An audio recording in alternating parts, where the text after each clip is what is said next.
everybody too sensitive, meaning players and coaches don't want to be coached necessarily the same because they got to worry about if they're going to be out of here or something. Coach get on me a little bit too hard, fuss at me on the sideline or something of that nature. Got a lot of prima donnas. I'm not. Look, when I look at this, I think there is some aspects where guys aren't being coached to their fullest. Mm-hmm. I also think there are some guys that aren't playing to their fullest. They just think it's because they got 5-star, they're big, they're fast, they play for Alabama. But man, them other dudes, they gotta understand when you play for Alabama, people are trying to get at you. We're getting everybody's best game, and you can't just take it easy, So here's what I'm going to try to equate this to this. So I did a lot of talking with the people down at IMG, right? You know that big high school, whatever machine Can or whatever. we ship toe off to them? Yeah.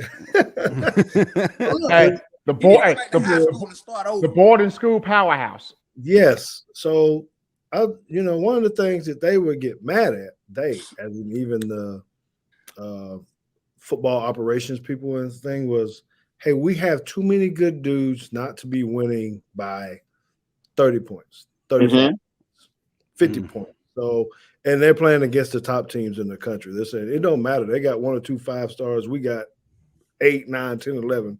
We should be winning big time.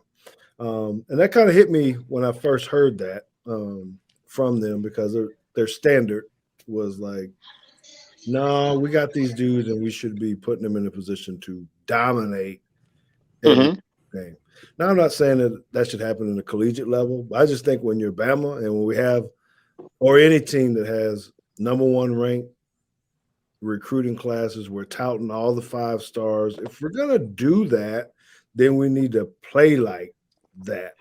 If the coaches can't get it right, then they need to be dismissed. The coordinator. Okay, Teague. One thing that you just said, and which you made a whole lot of sense, but I said this before. We have the players, we have the talent, but the coaches are putting them in bad positions. Or putting them in positions where they can't really use their talent to the fullest. You know what I'm saying? So this is what's going on. You're calling misalignments and all this other stuff, and then you get people out here saying, "Oh man, that dude's sorry," and this. Now but the coaches are calling these plays, and they're going by your plays, and when they get beat on the play, then the fans are blaming the kids, but it's actually the kids are doing what the coaches are telling them now. But let me say this. I'm not going to dog a player, but I got to say this again. I've been saying it all year. Some of them players just don't have the dog in them. And I got to say, I've seen Bama for years. I think number 10 is the worst middle linebacker we ever had. I'm sorry. I ain't trying to dog him. That's just my opinion. When I see Lane Kiffin put you one-on-one with his running back and you stand in a hole and let him knock you on in the end zone, not once, but twice, but 3 times, it's a problem. If you a dog, you hitting that hole and you're going to meet him in the backfield. We all watch this, and that's just crazy to me. I think so I'm going to give you a 50 on that one because I think they do have some dog in them. They just have the dog in them at the wrong time. They hit them when they're out of bounds. They're talking shit to them when they're after the play, maybe even before the play. And you know what my coach used to say to me? He was piling on this shit. You know what my coach used to say to us when we used to do stuff like that? That's kicking shit. Kicking shit. It is because I want to see.